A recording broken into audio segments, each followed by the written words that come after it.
इंसानों की नज़र में लकड़ियों के अलग अलग दाम थे। लकड़ियों की नज़र में इंसानों का एक दाम था, 2 टका।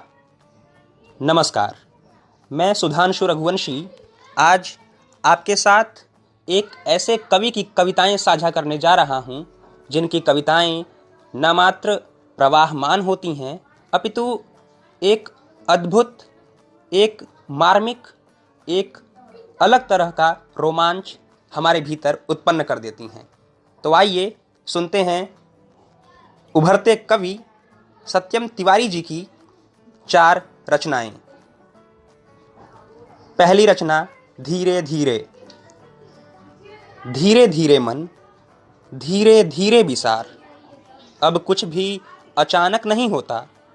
बदरी चीर कर सूरज, भीड़ चीर कर मदद, दिल चीर कर राम और नींद चीर कर तुम। कुछ भी रे मन अब अचानक नहीं आते, लेकिन मौत के प्रहरियों को कैसी छूट। सबको अचानक ही मरना है एक दिन। प्रतीक्षारत आंखों की भी कौन सुने, आगंतुक अचानक ही आता है, जैसे अचानक चला गया था एक दिन। फिर भी मन मेरे मान, सब कुछ होता है धीरे धीरे।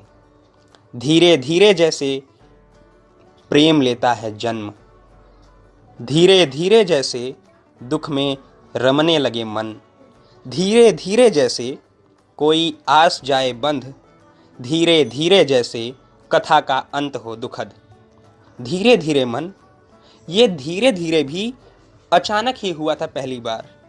धीरे धीरे कोशिश करने पर सीखा जा सकता है किसी को अचानक भूलना।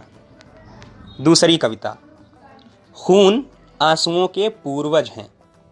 खून आंसुओं के पूर्वज हैं। पूर्वज कब नहीं रहे हमारे भीतर। कभी कभी तो इतना कि खून के आंसू रो देते हैं हम। समय जिन पूर्वजों के पिंडदान में असमर्थ रहा, भूल माफी के स्थान पर लौटा गया उनकी आंखें। आंखें जिन्हें भरने में आत्मा सूख जाती है। मैं आंख सूखने दूंगा, आत्मा बचाऊंगा तुम्हारे लिए। आत्मा कि जिसे कोई देख नहीं सकता, आत्मा कि जिसे कोई मार नहीं सकता, आत्मा कि जो अंतिम साक्ष्य है मनुष्य में देवत्व का, आत्मा कि जो प्रेम का स्मरण कराता रहा जीवन भर। तीसरी कविता, आधा हिस्सा। मेरी कविताओं में आधा हिस्सा दुख का है, आधा तुम्हारा। आखिर में कुछ न सूझने पर मैं पुकारता हूँ तुम्हारा नाम। थम जाते हैं सारी दुनिया के ठुकराए गम खाए हुए लोग।